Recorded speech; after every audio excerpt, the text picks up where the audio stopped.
A graça e a paz em Jesus a todos, amém?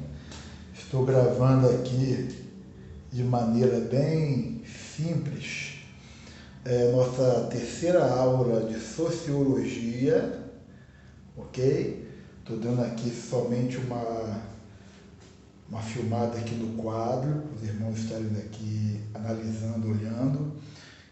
Pastor, estou passando depressa. Dá uma pausa, dá uma olhadinha, dá uma leitura. Hoje eu tentei, não é que eu consegui, tentei ver se eu conseguia fazer a letra ficar melhorzinha, sabe? Mas nem tudo é tão perfeito. A letra nem sempre ajuda, ok? Então deixa eu virar para mim aqui. O Senhor abençoe a todos, graça e paz em Jesus. Como sempre, eu ponho a mão na frente da câmera, né, para ajudar. E estou fazendo um vídeo sem edição, então isso aí vem trazer para nós, né, a questão do amadorismo, né, nada tão aprofundado. Aqui no nosso quadro de aula, logo de início, eu botei aqui o seguinte: nós estamos na terceira aula de Sociologia e é justamente o ponto da página 13 da nossa apostila, nossa matéria, a convivência humana. A convivência humana. E eu botei aqui no quadro, baseado em nosso conteúdo, que existe a chamada interação social. A interação social é quando dois ou mais indivíduos participam da mesma ação, estando ali interagindo. Mas aí surge aquela pergunta bonita, eu botei aqui no laranjinha aqui embaixo, né? O que significa a palavra interagir? Ter comunicação, diálogo, relacionar-se. É isso que significa interagir. Da onde nós tiramos aqui nossa construção, que é a interação social. E dentro da interação social, o conteúdo da nossa apostila vem trazer para nós, eu botei em verdinho aqui no quadro, a sociabilidade e também a socialização, ok? Sociabilidade e socialização. Então, vamos lá. Sociabilidade, né? Deixa eu afastar um pouquinho aqui, meu Deus, uma hora eu melhoro. É a capacidade natural da espécie humana para viver em sociedade. Desenvolve-se pelo processo de socialização. Aí vamos para a definição de socialização. Deixa eu chegar minha cadeira um pouquinho mais para frente aqui, certo? Socialização acontece por meio da socialização. O indivíduo se integra ao grupo em que nasceu, assimilando o conjunto de hábitos, regras e costumes característicos de seu grupo, né? E a nossa apostila vem dizer que é pelo contato social que as pessoas estabelecem relações sociais, criando laços de identidade, né, dentro desses comportamentos que que é a base, né, dos grupos sociais. Um segundo pontinho que eu botei também aqui embaixo foi grupo social. Eu botei aqui em vermelhinho o isolamento social. Por quê? A nossa apostila diz o seguinte, nosso conteúdo: a ausência de contatos sociais caracteriza o isolamento social, entendeu? O isolamento social não é somente daquela pessoa que foge, vai para o meio do mato. Não, o isolamento social em si vai mostrar alguns critérios que as pessoas usam para não estar interagindo. Por exemplo, preconceitos, como racial, religioso, do sexo, né? Ou também pode ser o indivíduo também no isolamento social por timidez, desconfiança, então a parte que não está na apostila, mas medo. Às vezes a pessoa tem característica de um distúrbio para isolar-se socialmente. E o nosso conteúdo diz aqui que nos grupos sociais os indivíduos se unem e se separam. Na sociologia, chamamos isso de processos sociais. Processos sociais. Se unem, se separam, estão juntos, daqui a pouco não estão mais. Depende da cadeia vamos falar assim, de interesse. Enquanto eu estou naquele curso ou naquele colégio, eu tenho interação, eu tenho contato, eu tenho convívio, eu tenho, vamos falar assim, um convívio com esse grupo ali. E de repente acabou o curso, a pessoa se formou, cada um vai para um lado, então já não tem mais aquele contato constante. Cada um vai estar indo atrás de seus interesses. No âmbito religioso, igreja, é a mesma coisa. Enquanto a pessoa faz parte daquela igreja X, a pessoa está ali, tem comunhão, um visita o outro, estão juntos. Mudou de igreja, meu irmão? Então a amizade estava atrelada à convivência na mesma comunidade religiosa. Mudou de igreja, mudaram os amigos, mudou o pessoal que antes visitava, tinha interesse do contato contigo, ou de repente marcar para comer uma pizza. Não, agora não vai mais. Por quê? A amizade estava atrelada ao fator religioso, a convivência ou fazer parte da mesma comunidade, né? E na parte sobre os processos sociais, eu até botei aqui no quadro aqui, deixa eu dar uma parte aqui, eu botei aqui que os processos sociais, eles podem ser associativos ou dissociativos, correto? Então, com relação a essa parte de associativos nos processos sociais, o que seria os associativos? Forma de consenso no grupo. O que é o consenso? Todos terem o mesmo ideal, a mesma ideia. Então, cooperação, acomodação, assimilação, pensar ou ter o mesmo objetivo. Então, são os associativos. Qual seria a explicação para dissociativos? Formas de divergência no grupo. Divergência como? Competição, conflito.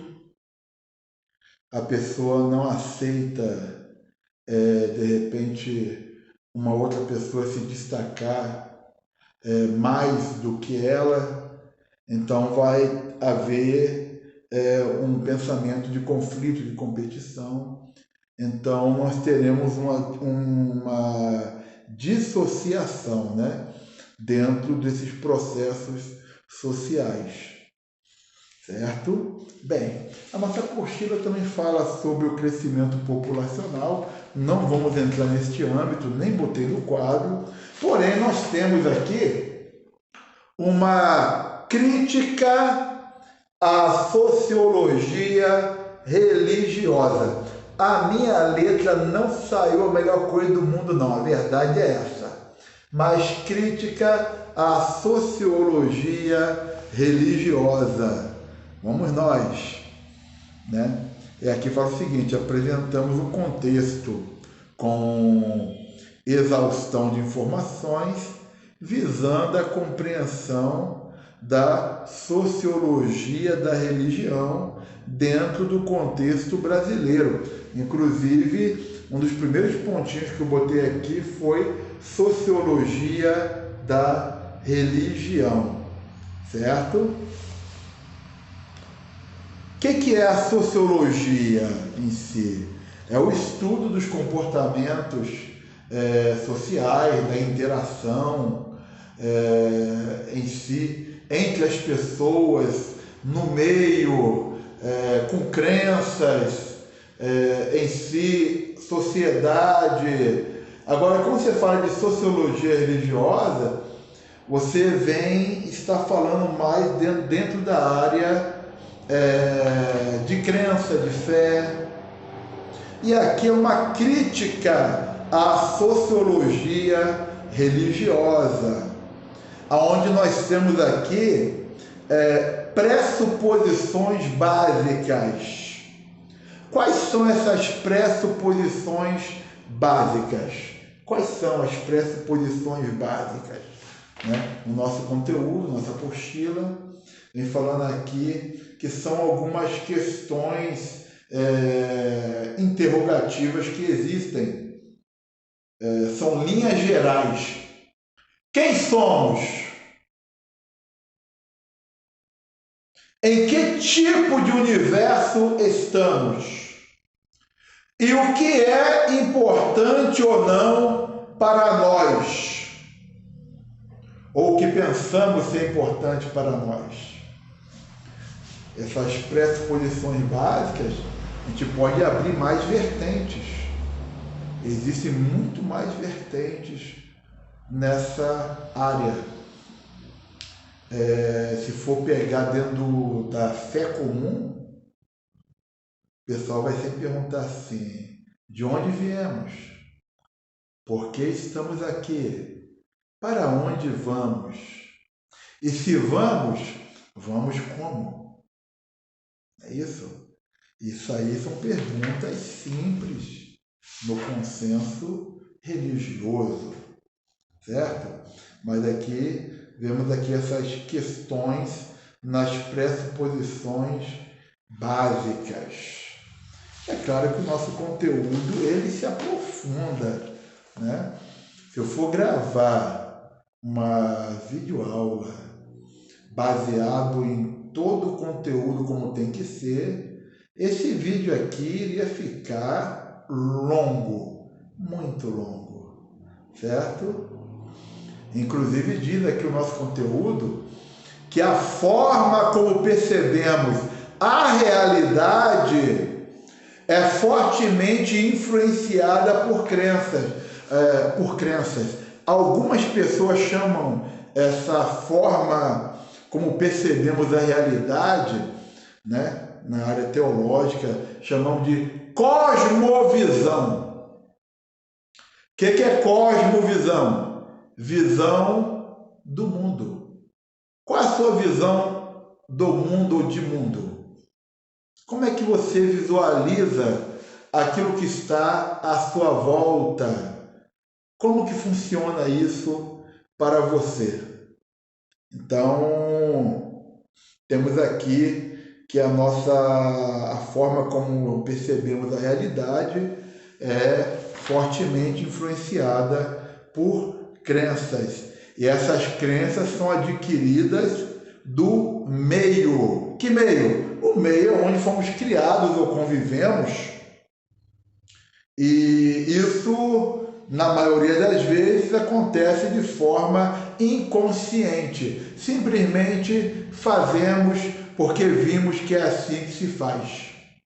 Cultuamos porque vemos que é assim que nós devemos cultuar. Nem sempre o pessoal vai parar para ler uma cartilha, para ler uma norma, uma lei, um padrão de regra, né? Para nós que somos cristãos, evangélicos, a nossa norma, a nossa regra, a nossa cartilha é a Bíblia, a palavra de Deus. Amém? Então vamos lá. E aqui fala para nós que culturas diferentes fazem surgir realidades diferentes. Uma cultura em que foi ensinado que você tem que orar antes de fazer as suas refeições. De repente a pessoa foi criada numa cultura diferente. Então a realidade é diferente, certo? Vamos lá. Eu botei aqui no quadro, botei até em verdinho, né? A letra não ajuda muito. Botei aqui primeiro os grandes paradigmas na história da humanidade. Quais são os grandes paradigmas na história da humanidade? Misticismo, isso baseado na área da mitologia. Animismo, o animismo é a base de toda a religiosidade em si, né? O animismo é você dar ânimo a algo que não está se mexendo. Mas você dá ânimo ou alma ou vida pela sua crença, iniciando na crença comum. Animismo. Politeísmo, que é a crença em várias divindades. Democracia. Isso aí nós entendemos, né? Isso aí são os grandes paradigmas da história da humanidade. A democracia,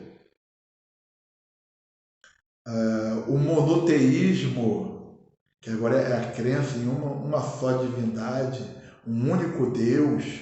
Feudalismo. Feudalismo é a área social baseada no senhor feudal, ou seja, o dono das terras.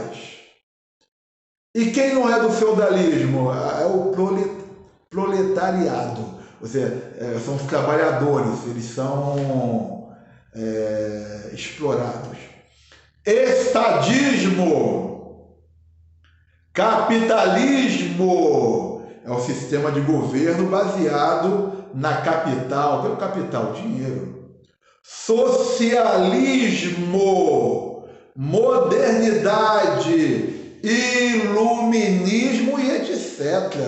O iluminismo, né? Quando a gente lê essa palavra, nós vamos estudar na história, a gente entende que no meio advindo do momento ali das trevas, abertura da mente, houve luz. Aconteceu a luz, iluminismo. Ou seja, as pessoas começaram a questionar, a serem iluminadas. A grande pergunta é: será que hoje nós temos pessoas não iluminadas com o pensamento fechado? E nós sabemos que a resposta ela é positiva nesse quesito. É isso?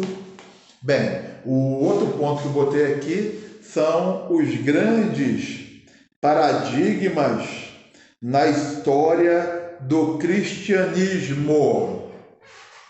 Aí algumas palavras vão se repetir. Vamos. Monoteísmo, crença em uma só divindade.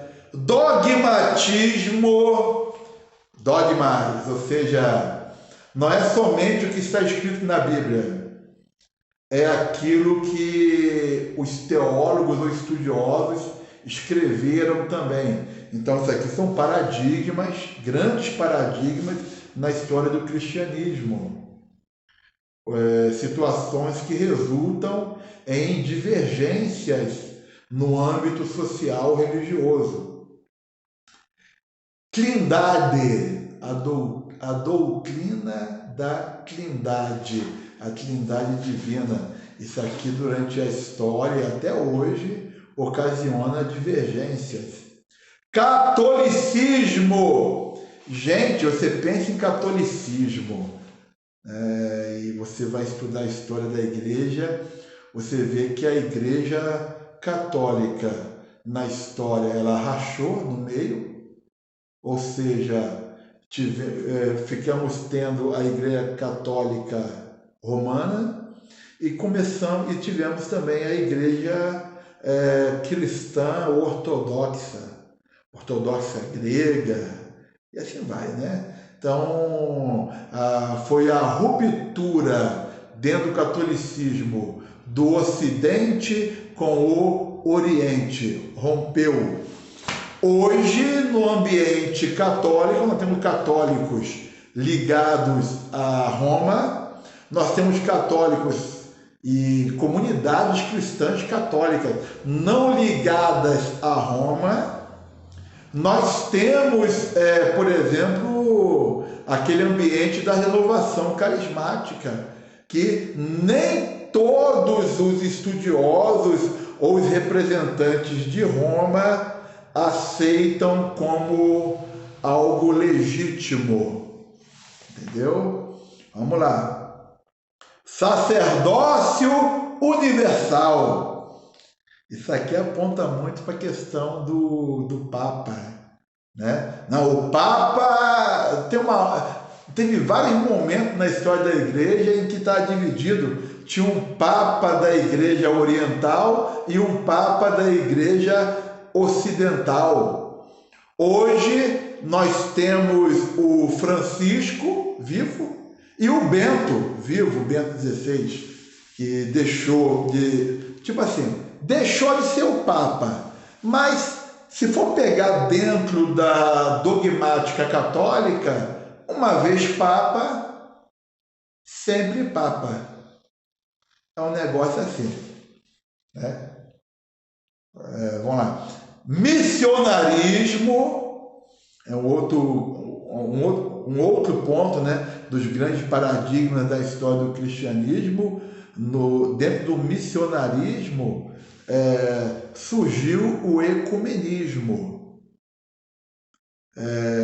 O ecumenismo surgiu dentro da área missionária, vamos falar assim, protestante em si, por causa das divergências entre as diversas linhas. E também temos ainda uma interpretação de que as primeiras missões vindas da Europa ou dos Estados Unidos aqui para a América não foi bem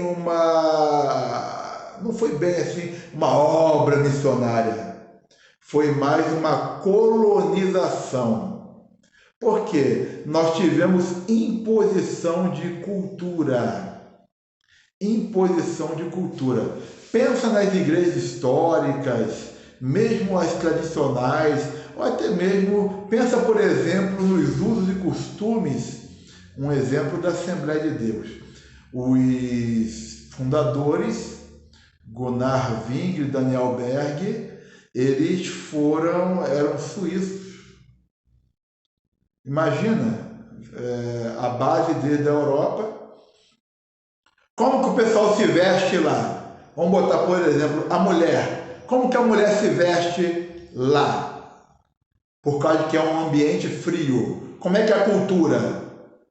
Saia até o pé, com, sei lá, umas 2 ou 3 náguas, sei lá, meão, camisa fechada aqui, fechada até o pulso, entendeu? Então, você pensa bem nessa questão cultural e tente analisar como que foi imposto isso. Foi imposto a questão cultural, certo? Isso aí em vários ambientes. Não é só um ambiente protestante, não. Outros ambientes também. E isso tudo porque nós estamos aqui citando o missionarismo. Vamos continuar.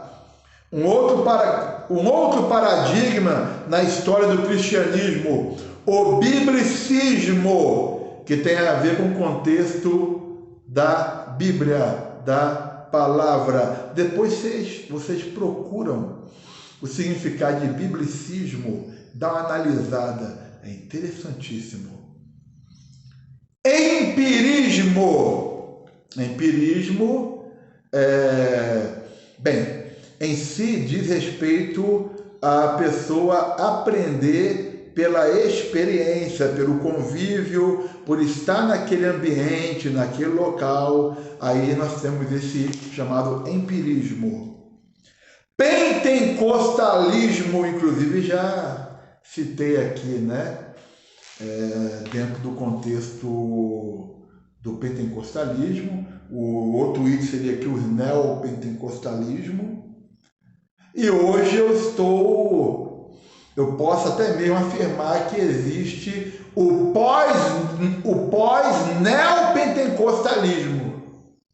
O pós-neopentecostalismo, que é a situação atual, certo? De igrejas que são consideradas pentecostais, mas na realidade não tem a ver com o pentecostalismo das igrejas pentecostais tradicionais, é diferente.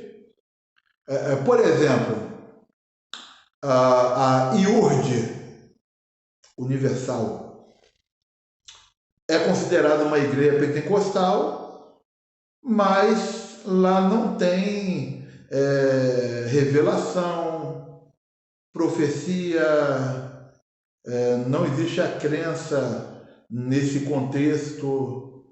Mas não é pentecostal? Mas é diferente o esquema. A interpretação é diferente, certo? Embora tenha algumas questões que existem na área pentecostal, como a crença na cura divina, né? As questões assim, meu dedo está aqui doendo, já segurando aqui, sem tripé, né? Estou aqui ajustando. Então, continua, temos esse contexto aí dos grandes paradigmas na história do cristianismo. E tem um outro ponto que eu botei aqui em azulzinho na parte de baixo aqui. A letra não está bonita, a verdade é essa, tá? Sociedade de indivíduos alienados. Alienados. Estão falando de quê? Que nós vivemos numa sociedade de indivíduos alienados. O pessoal está no mundo da lua. E como cristãos, nós temos o dever, a obrigação de atuar como participantes da história de transformação deste sistema pervertido. Aí eu botei aqui no quadro 3 pontos, que falam o seguinte: nós como militantes, né, participantes do projeto de Deus para este mundo, né, e esse projeto divino ou de Deus, eu botei em vermelhinho aqui, é invocação, arrebatamento e construção. Nós vamos estar explicando um por um aqui devagarzinho, né? Vamos lá. Esses 3 pontos do projeto divino para a nossa sociedade. Nós que temos que fazer como cristãos. E esse é um desafio para todo cristão que é comprometido em trazer o reino de Deus. Ok? Tem alguma passagem bíblica aqui para nós, citando, né, que o Sete, filho de Adão e Eva, teve um filho a quem deu o nome de Enos. Este foi o primeiro a invocar o nome do Senhor. Isso aí é Gênesis 4, 26. O que é isso? O retorno de buscar a Deus, ou invocar a Deus. Diz aqui também que uma outra passagem bíblica de Gênesis 5, 24, Enoque andou com Deus e desapareceu, porque Deus o arrebatou. Tem versão da Bíblia que fala que Deus o tomou para si. Então, estamos falando de buscar Deus, que é a invocação.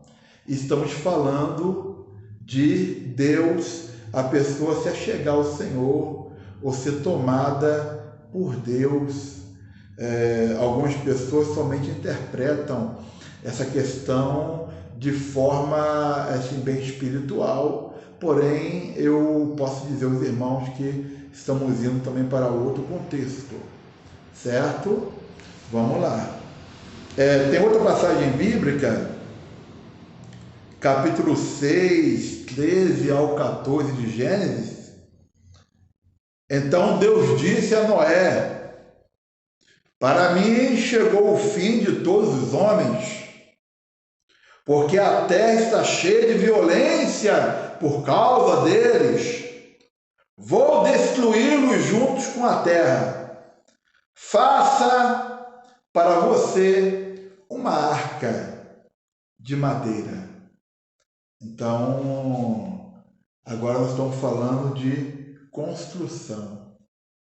Então, primeiro o homem, nós vamos direcionar a humanidade para buscar o Senhor, invocar a Deus. Aí nós temos arrebatamento, no sentido de se colocar na mão de Deus, e temos a construção. Essa construção é algo para se levar ao contexto da perfeição ou de fazer o que é do agrado de Deus. Eu vou dar uma pequena pausa aqui e eu vou estar retornando aqui o vídeo. Amém? Já voltando, rapidinho. Retornando da pausa, foi rápido, né? Vamos lá. A invocação significa chamar Deus para perto de nós. O arrebatamento significa ser levado ou absorvido por Deus.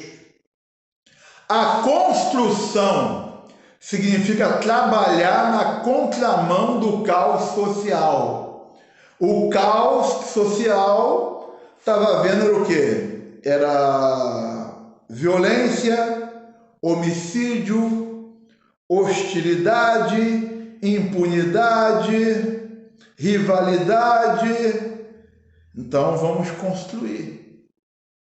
Vamos ajustar essas questões aí direitinho. Isso faz parte do projeto divino, que começa com buscar Deus, invocar a Deus, e agora está sendo a pessoa pega pelas mãos de Deus, e agora vamos construir, ou seja, aquilo que está destruído, o ambiente que está ao caos, vamos estar organizando através da palavra, através do Evangelho.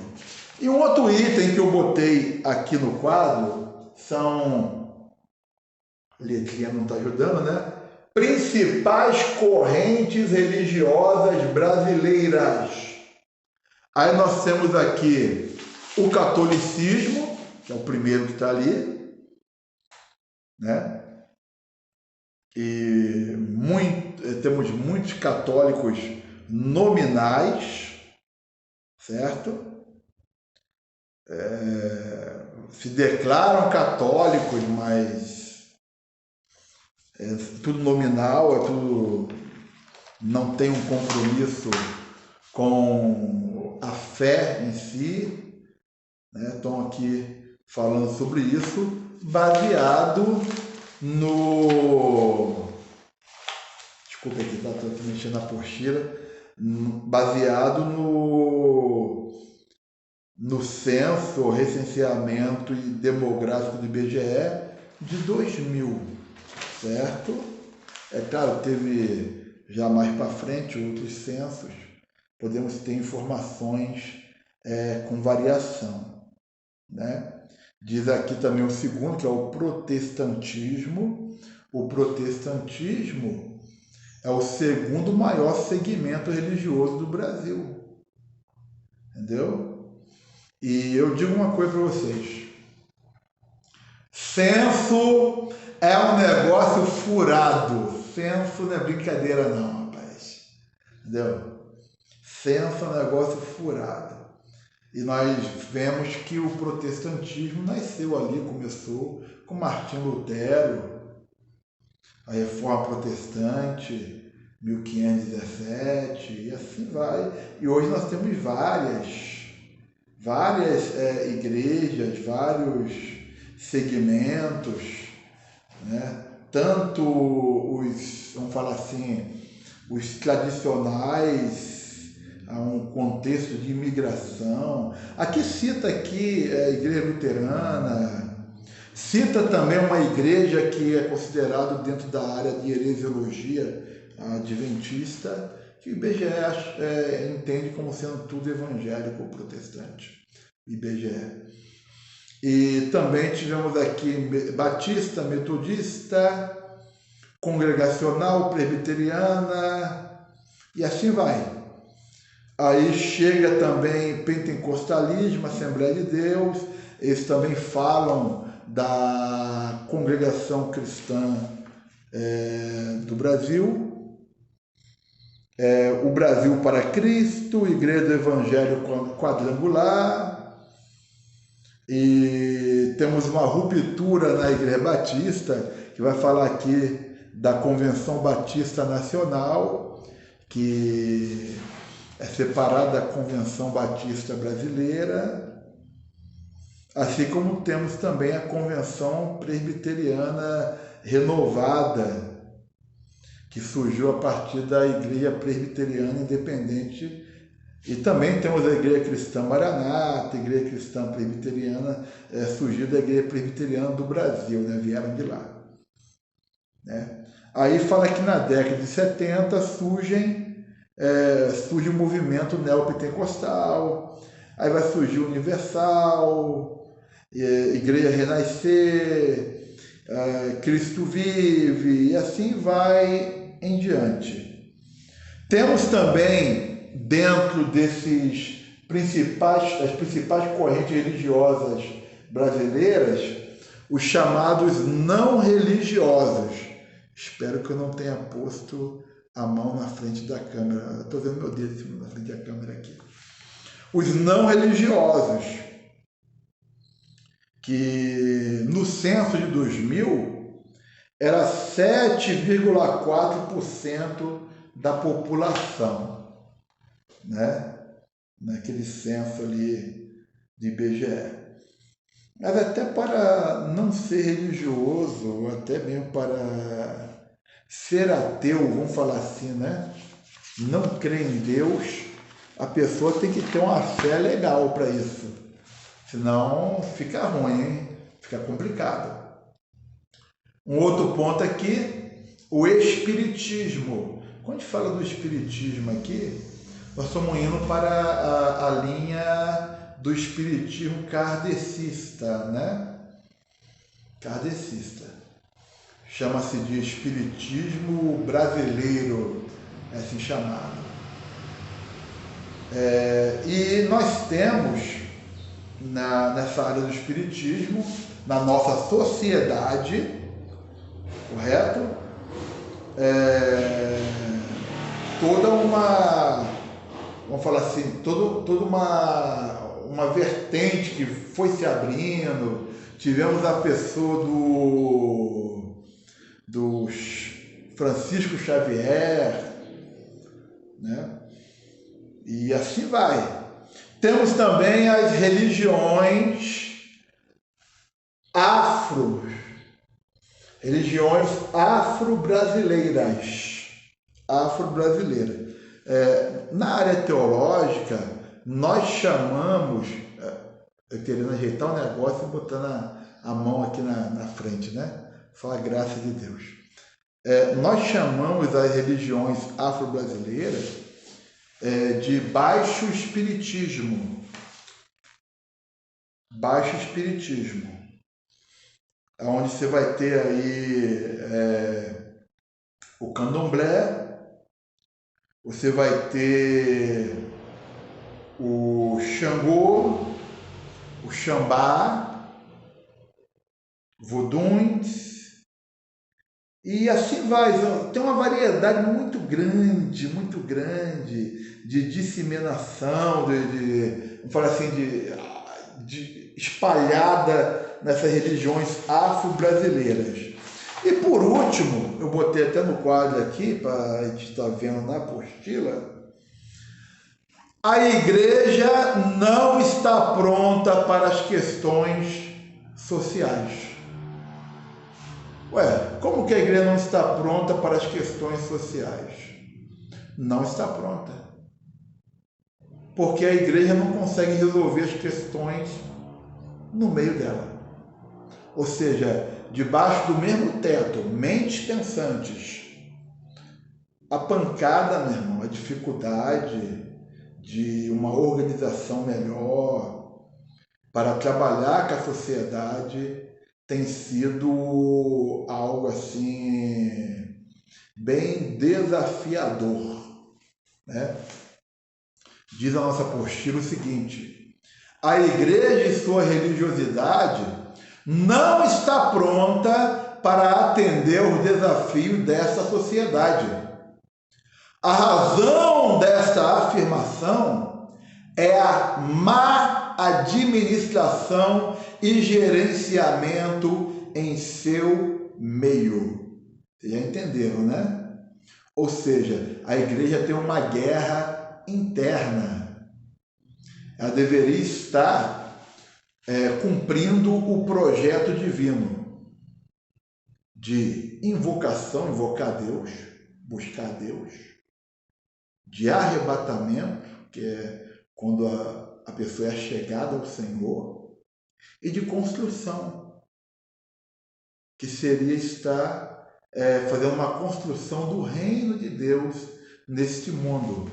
Mas existe uma guerra interna, uma briga por poder, algo do tipo quero ser melhor. É interessante que é fácil falar de igreja evangélica ou protestante e falar das suas divergências. Parece que as outras religiosidades não têm. O que mais tem, irmão? Tudo tem ruptura. Tudo tem um momento de separação, divergências.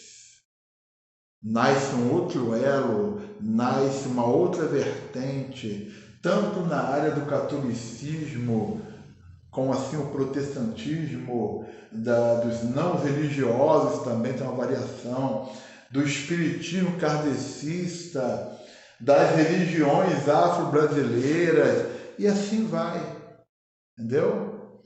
Então, quando fala que a igreja não está pronta para as questões sociais, eu estou falando hoje com relação ao protestantismo, ou seja, nossas igrejas evangélicas.